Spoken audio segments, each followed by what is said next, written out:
Hey everybody, and welcome back to our channel. In today's video, we are going to show you how to use Microsoft Planner for onboarding. Let's begin.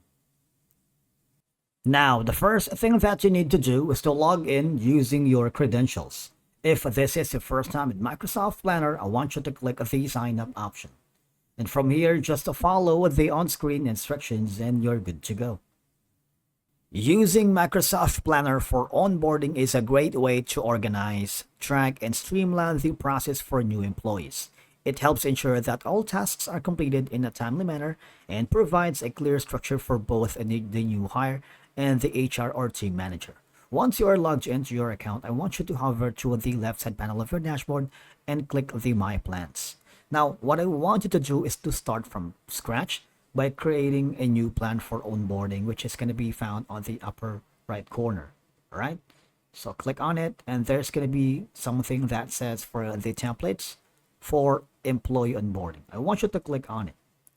And you see, these are some of the key benefits. You can manage onboarding processes and documentation, and of course you can organize communicating with your new employee from post-offer acceptance to asking them for feedback. All right, you have the basic, wherein it includes list, board, chart, and schedule views. All you have to do is click the use template right here, and you can name this as something like this one right here.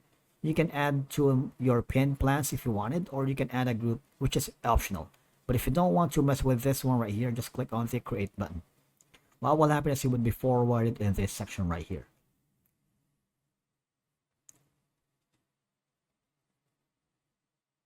All right, so there's going to be the post offer acceptance.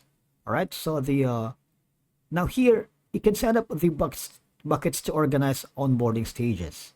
For example, for the pink one, since you're gonna set employee to start it in the system, you might want to choose the labels right here.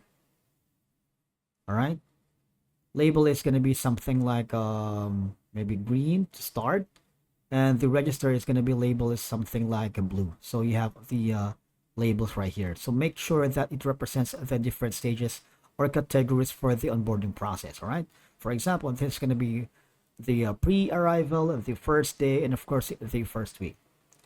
And then there's going to be the paperwork wherein you can send direct deposit form, you can send relevant tax forms, and if you want to add a task on the feedback, you can also do that as well. All right, add task. Now you can also set a due date if you want. All right, so it's up to you. Basically, that's how you can do it right here in Microsoft Planner for using the onboarding. So you can customize all of this depending on your preferences, and I believe it provides visibility into the process, ensures tasks are completed, and of course helps new hires feel supported and integrated into the team.